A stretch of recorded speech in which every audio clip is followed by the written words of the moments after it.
The entire cafe froze as four Marines in full uniform stepped through the door boots, wet from the rain, eyes locked on the manager who had just fired a waitress for feeding a hungry veteran.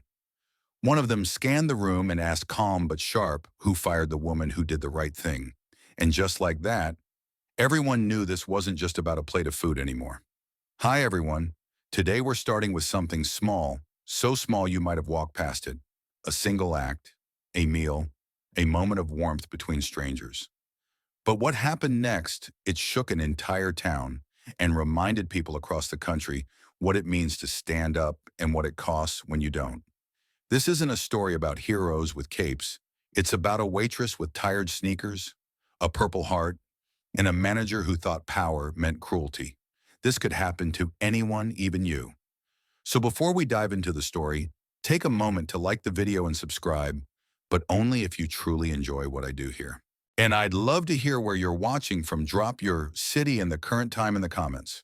Now, let me tell you what happened at Millstone Diner. It was a Thursday late morning in Spokane, Washington. The rain was steady but soft, misting down over car hoods and puddling near curbside drains. Inside Millstone Diner, the heat from the griddle fought the chill in the air. Coffee cups clinked. The receipt printer chirped. Orders shouted from the back made their way onto plates, and the lunch crowd began to push through the door like a tide on schedule. Elena Brooks had been on her feet since 5:30 a.m. Her apron still smelled faintly of bleach and the lemon-scented degreaser she used to wipe down tables. Her sneakers were damp from the walk across the parking lot, but she never complained. She didn't have time. With 3 tables needing refills, a 4-top waiting to order, and the new hostess already red in the face from confusion, Elena stayed in motion like a seasoned pro. "Jillian," she whispered gently as she passed the frazzled teen at the host stand, "you're doing fine. Just breathe. And seat them by the window if they've got little kids." Jillian nodded quickly, grateful. Behind the counter, Dennis Krall stood like a hawk in pressed slacks and a button-up that still had the tag crease in the collar. 46 and convinced the cafe was a Michelin star contender, Dennis micromanaged like it was a sport. The sign in the break room said, "We're not a soup kitchen." The staff knew what that meant. No freebies, no exceptions. Period. Elena didn't argue with rules. She didn't like conflict, but she did like people, especially the ones others didn't see. And that's why when she spotted the old man near the door, her entire rhythm shifted. He was thin, frail. His coat hung off him like it belonged to someone else. He wasn't wet, he was soaked. His gray hair was pressed to his scalp in stringy wisps, and his hands trembled where they gripped the back of a chair. Most customers glanced past him or didn't look at all. Dennis didn't look at all. Elena walked over without hesitation. "Sir," she asked softly, crouching to meet his eye level. "Are you all right?" He blinked like he wasn't sure if she was real. Then he nodded slowly. "I think I was supposed to meet someone here, but maybe I got it wrong." "Let's get you seated anyway," she said. "You look cold." He allowed her to guide him to a corner booth. She grabbed a blanket from the lost and found a plaid throw someone had left weeks ago and draped it gently over his shoulders. "You hungry?" His lips twitched into something between a smile and a wince. "I could eat." She patted his hand, then headed to the register. From her apron pocket, she pulled out a crumpled $10 bill. She slid it into the drawer and logged it as a cash order. "Meatloaf plate," she called to the kitchen. "Green beans, mashed potatoes, and don't forget the gravy, Marco." Marco the cook raised an eyebrow but nodded. He knew Elena. She never wasted a favor. She poured a glass of warm water, grabbed a hunk of cornbread, and walked it over with the meal. The man, Mr. Ellison, as she would later learn, sat back in the booth like the plate was a sunrise. He stared at it for a moment, then looked up at her with eyes that had seen war. "You didn't have to do this," he whispered. "I know," she said, "but I wanted to." She turned to leave. That's when Dennis noticed. "Brooks," he barked. The entire cafe didn't stop, but it shifted. Conversations dulled. A man near the register looked over his shoulder. Elena turned slowly. Dennis marched toward her, jaw tight. "You mind telling me what that is?" He jabbed a finger at the plate. "That's lunch," Elena said even. "I paid for it myself. You used your tips to feed someone who didn't order. He's cold. He's hungry. It was the right thing to do." Dennis took a step closer. The right thing is to follow policy. You want to feed every stray that walks in, go open a shelter. But not in my business. I'll work the meal off if it's that big of a deal. Oh, you won't be working it off. You're done, Elena. Apron off. Get out. There it was. No write-up, no warning, just cold steel. She didn't cry. Not in front of Dennis. She untied her apron, folded it slowly, and laid it on the counter. Across the cafe, Jillian's mouth fell open. Marco peeked out from the kitchen. Tyrell, the dishwasher, froze with a bin of silverware in his hands. The old man in the booth looked confused. Wait, he said, standing. His knees cracked. She didn't do anything wrong. I didn't mean to cause trouble. Dennis waved him off. Eat your food, sir, and stay out of employee matters. But the man didn't sit. He reached into his coat pocket and pulled out a small case. Inside, a purple heart. Scratched. Faded. Real. I served in Vietnam, he said quietly.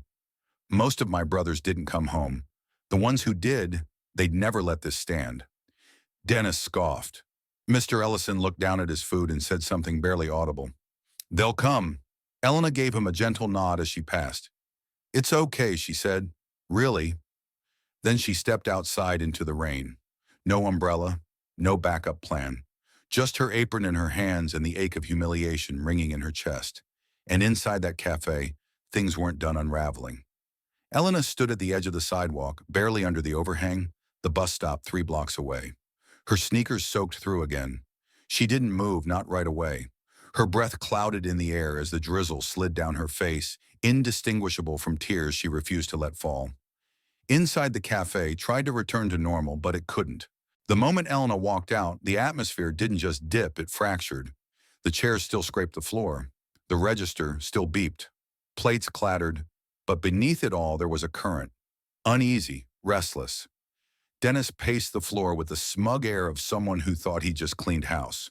He leaned into the counter, pretending to check a supply order, but his eyes kept darting to the corner booth. Mr. Ellison sat quietly. His hands shook slightly as he lifted his fork eyes fixed on the meatloaf in front of him. His coat had fallen open, revealing old service patches, frayed and faded. Customers had started whispering. Was that a Purple Heart? One asked in a hush. I think so, replied another. A man in a black rain jacket stood by the window phone, tilted slightly on his table. Recording, not openly, but carefully. The camera lens peeked between the sugar caddy and the coffee mug. Dennis muttered under his breath, We are not a charity. He didn't know then how fast news could move. At 2:03 p.m., the front bell jingled. A single man entered. Broad shoulders, marine dress blues, rain sliding off his boots. Then the door opened again, and again, and again. 4 in total. They weren't carrying anything. Didn't need to. Their presence was enough to part the air like a blade through soft bread. The man in front with a thick stripe on his sleeve and a square jaw that looked like it was carved from granite scanned the room. His eyes settled on Mr. Ellison. Sir, he said, we got your message. Mr. Ellison looked up, blinking. For the first time since arriving, his expression cleared. Didn't mean to call in trouble, he said, but the young woman, she got fired for feeding me. The Marine nodded. Yes, sir, we heard. Dennis straightened up quickly, slapping on a practiced grin. Afternoon, gentlemen. Welcome to Millstone Diner. Table for 4. The second Marine stepped forward. He was taller, darker-skinned, eyes like flint. We're not here for coffee. Dennis stiffened. Then maybe you'd like to speak to management. You're the manager, the first Marine asked. I am, Dennis said. Dennis Crawl. I run this place. The third Marine, fair-skinned with a scar under his left eye, turned toward the booth. You fired her for buying a man a plate of meatloaf. It was a breach of policy, Dennis said quickly. We can't give away food or we go under. I'm sure you understand business is business. Business, the fourth Marine said quietly, stepping closer, doesn't mean forgetting your humanity. The room had gone silent. One customer lowered their fork mid-bite. A mother with a stroller paused her toddler, blinking up at the men in uniform. Dennis held firm. Look, I didn't fire her to make a point. She broke the rules. That's it. Sometimes, the first Marine said slowly, you break a rule to do what's right. That's the difference between a worker and a leader. Jillian stood frozen by the host stand, eyes wide. Marco peeked out from the kitchen again, now drying his hands on a towel. She gave away one meal, said a man at the counter. Out of her own pocket. You didn't lose money. You lost your pride. Dennis turned surprised. Excuse me, I said what I said, the man repeated. He stood up. I'm just a mechanic. Come here every Thursday after shift. That girl knew my name by week 2. She remembered how I like my eggs. You ever asked me how my day was? Dennis didn't answer. Terrell, the dishwasher, stepped into the doorway that led from the back room. She's the only one who ever asked if I needed a ride. I don't even think she knew I lived across 2 buses and a 10-block walk. But she knew I was tired. Dennis glared at him. Go back to the dish pit, Tyrell. No, Tyrell said quietly. I don't think I will. The first Marine turned back to Mr. Ellison. You sure you're all right, sir? Mr. Ellison nodded slowly. I'm not the one who needs help now. Outside, the rain had softened to a mist. Elena sat under the bus stop shelter, her apron folded in her lap like it still meant something. She hadn't checked her phone. She hadn't looked back. She just stared at a puddle, unsure what hurt more, the firing or the silence. Her body ached, not from exhaustion, but from the weight of not being seen. Then a voice. Elena. She looked up. Jillian, soaked from running. Breathless, stood across the street. What are you doing here? Elena asked. You need to come back. Please. I don't work there anymore. Not to work. Just to see. Please. Inside, things weren't quiet anymore. They were heavy. Dennis paced, rattled. The Marines hadn't moved. Neither had half the customers. Then the door opened again. Elena stepped in. Slowly. Conversation stopped. Jillian by her side. Terrell stood taller. The Marines turned toward her. Miss Brooks, the first one, said, You were wronged. We just wanted you to know. We noticed. And so did everyone else. Dennis barked a laugh. All this over a lunch plate. No, the third Marine said. All this over dignity, and you threw it out with her apron. Someone clapped, then someone else. Not loud, not a performance. Just real. Marco stepped out, untied his apron, and laid it next to hers. I'm out, he said. I didn't sign up to cook under a man who punishes compassion. Dennis looked around and realized for the first time he wasn't in charge anymore. And Elena. She stood silent, no pride, no pity, just eyes open, watching. The clapping faded into a strange, steady silence, the kind that fills a room after something true is finally said out loud. Elena stood there still dripping from the mist outside her folded apron, pressed to her stomach like a shield she didn't know she was still holding. Jillian didn't move away from her side. Neither did Terrell. And Dennis. His face had changed. The smugness had cracked. He looked around the room suddenly, unsure who in it was still behind him. The first Marine nameplate reading Reyes stepped forward. His tone was steady, but his words carried like thunder. You fired a woman for showing respect to a man who once took bullets for this country. That's not enforcing policy. That's humiliating someone because their decency makes you uncomfortable. Dennis stiffened. You don't run this place. I do. Right, Reyes said. And leadership shows in moments like this. The third Marine, the one with the scar under his eye, looked toward Mr. Ellison. He called us because he didn't want her to get lost in the noise. Because she did the one thing too many people don't. Anymore, she paid attention. Elena opened her mouth finally, her voice quieter than the room. I didn't mean to cause all this. I just didn't want him to eat alone. Exactly, said the fourth Marine. And you did it without asking who he voted for or where he sleeps at night. You just saw him. More voices joined in. A woman in her 60s stood from a booth near the window. I've eaten here for 9 years. Never once has the manager remembered my name. Elena knew it after my second visit. She always asked about my sciatica because she remembered. A younger man at the bar, hoodie earbuds dangling, raised his hand. She's the only reason I come here. My grandma passed last year, and Elena was the one who gave me an extra biscuit without charging me. Didn't make it a big deal. Dennis tried to speak, but the voices were overlapping now. She gave me half her lunch on my first shift, Jillian said suddenly, her cheeks flushing. I didn't even ask. She walked me to my car when the lights were out, said another waitress from the back. I saw her clean up a mess a toddler made just so the mom wouldn't feel bad, said a man near the counter. Then came the final voice, soft, slow, and trembling. Mr. Ellison. She reminded me what it feels like to be a human being. That may not be worth much in your handbook, but it's everything in mine. The cafe was no longer a business. It had become a courtroom. Dennis's arms folded, a weak laugh escaping his throat. What is this, a mutiny? No, Reyes replied. This is what accountability looks like. Dennis's expression hardened. Well, I hope you all plan to cover the rent when she starts handing out food on principle. Actually, a voice cut in from the doorway. Heads turned. A tall man in a Navy contractor's jacket stood in the entrance, raindrops still clinging to his shoulders. He was broad-shouldered, late 40s, with the quiet calm of someone used to being listened to.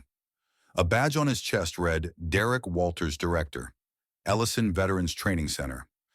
I heard what happened, Derek said. Didn't take long for word to reach us.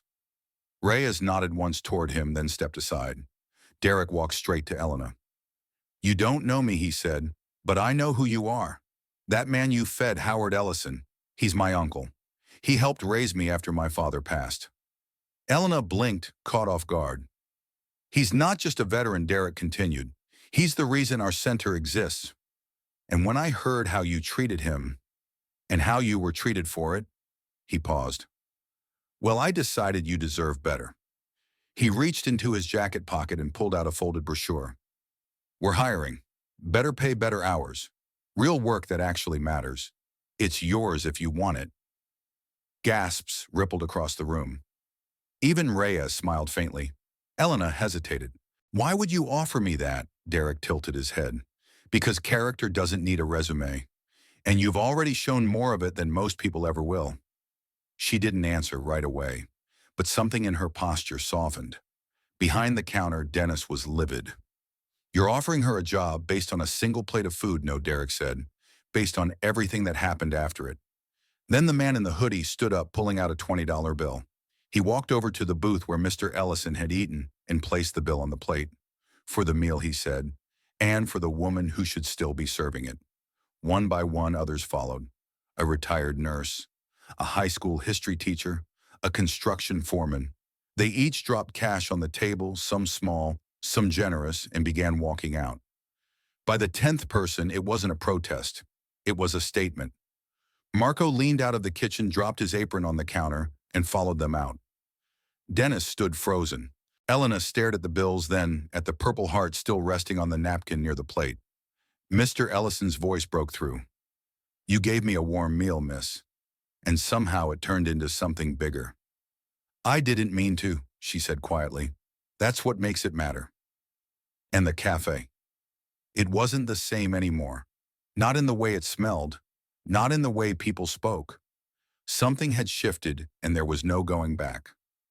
By the time the last customer slipped out the door, leaving behind only their coffee mugs and folded napkins, the once busy hum of Millstone Diner had dissolved into stillness.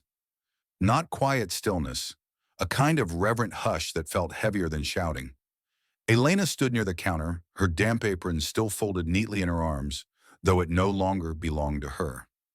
The plate Mr. Ellison had eaten from still sat at the booth near the window, the silverware resting precisely as he'd left it, and the Purple Heart gleamed gently under the hanging lights. Dennis Krall stared at the empty dining room like it had betrayed him. He barked a laugh, sharp and bitter. You people are acting like she cured cancer. It was meatloaf. Derek Walters turned to him, calm and composed. No one's asking you to understand it, Dennis, but you should at least recognize what you destroyed. Dennis scoffed again, louder this time. Destroyed. You think she was the only one keeping this place standing? Terrell stepped forward. No, but she's the only one who made it matter. Reyes, the lead Marine, slowly walked over to the booth, picked up the Purple Heart, and held it in his palm like something sacred. This doesn't belong to you, he said, eyes still on Dennis. It belongs to people who understand sacrifice, and you just made it clear you don't. Jillian, standing beside Elena, looked up suddenly. Can I say something? The room turned to her. I didn't speak up when you fired her, she said, voice shaking. I froze, and I've regretted it every second since, because she's the reason I felt safe in this job. She protected me more than you ever did. You made me feel replaceable. She made me feel seen. Dennis rolled his eyes. You kids are so dramatic. No, said a voice from the back. It was Omar, the 17-year-old dishwasher who usually kept his earbuds in and his eyes down. He stepped forward, wiping his hands on his apron. Dramatic is firing someone in front of a whole restaurant just because she did something kind. Elena turned toward him, stunned. Omar rarely said more than 2 words in a shift. I was in the back when it happened, he said. I heard her tell Marco to ring it in. I saw her pull out a 10 and slide it into the register. She didn't steal anything.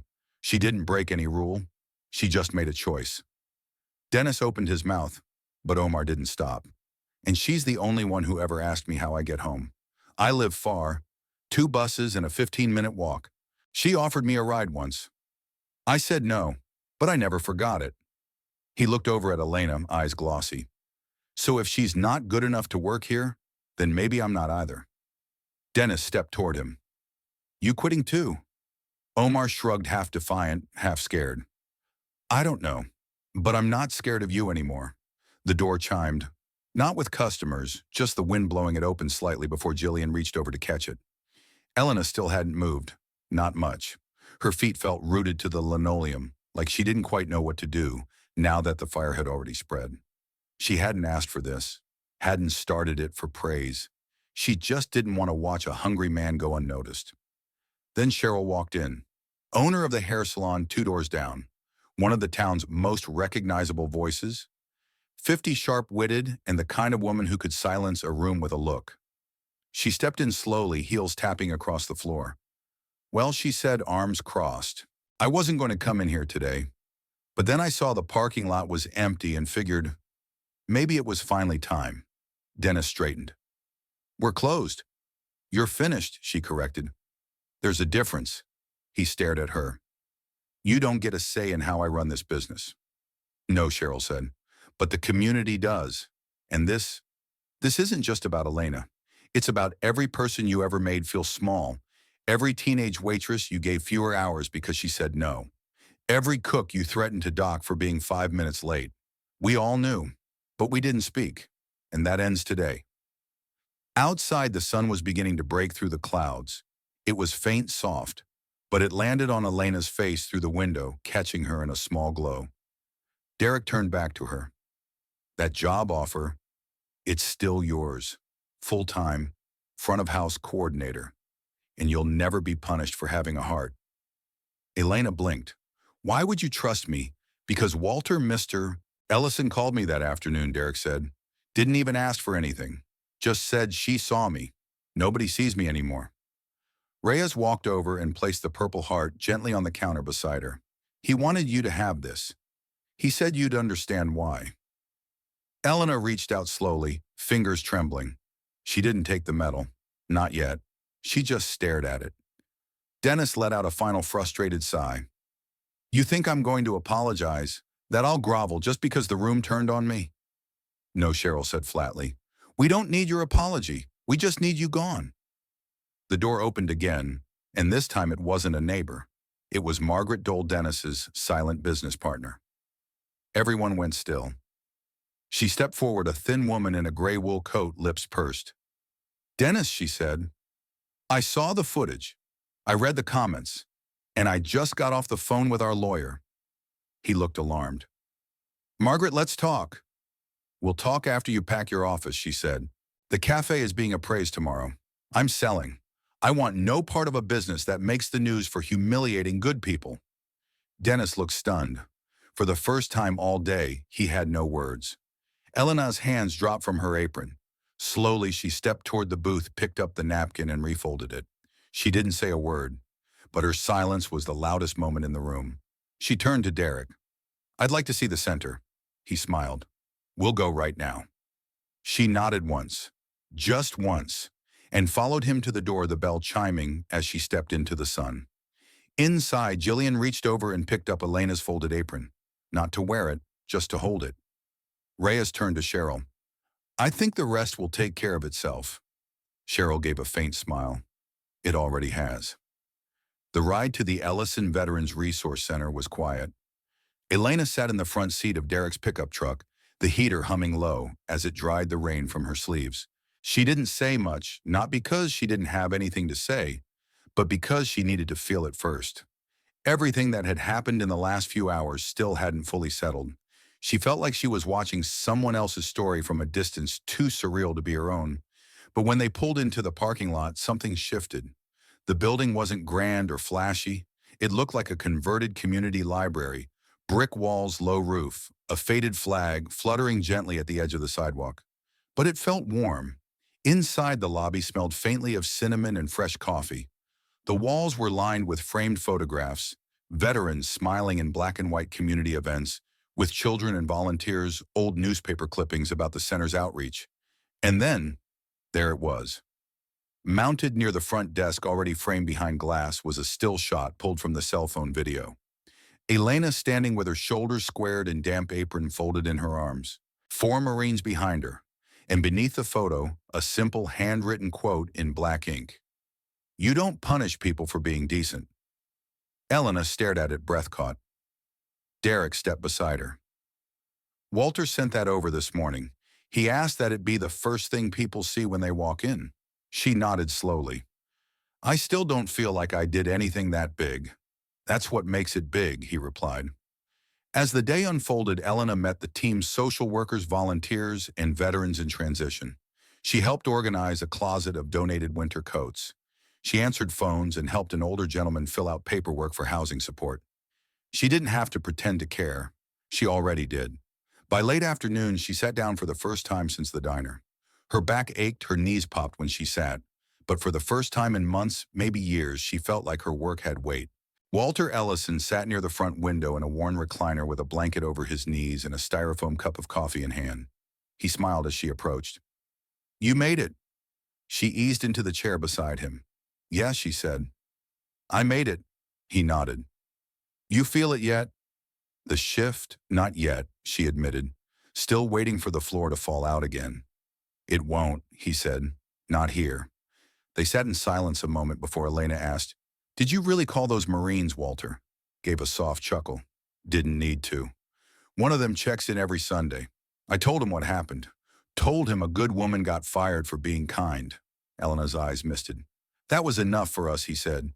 "Yeah, when you're good to one of us, you're good to all of us."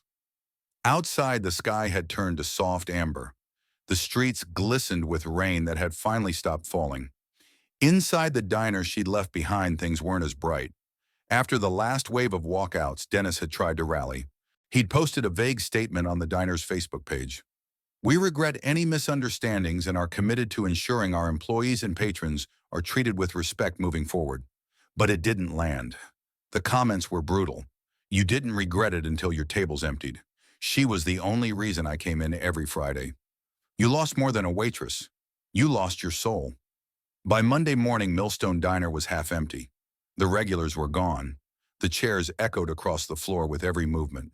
Dennis paced behind the counter, snapping at the temp cook, who didn't speak much and didn't care less. The community had turned, and no viral apology would fix it. What had started with a plate of meatloaf had become a movement. Across town, Elena's phone buzzed. An email. Subject line, "Stand with us." A permanent role. It was from Derek. They wanted to officially bring her on full-time.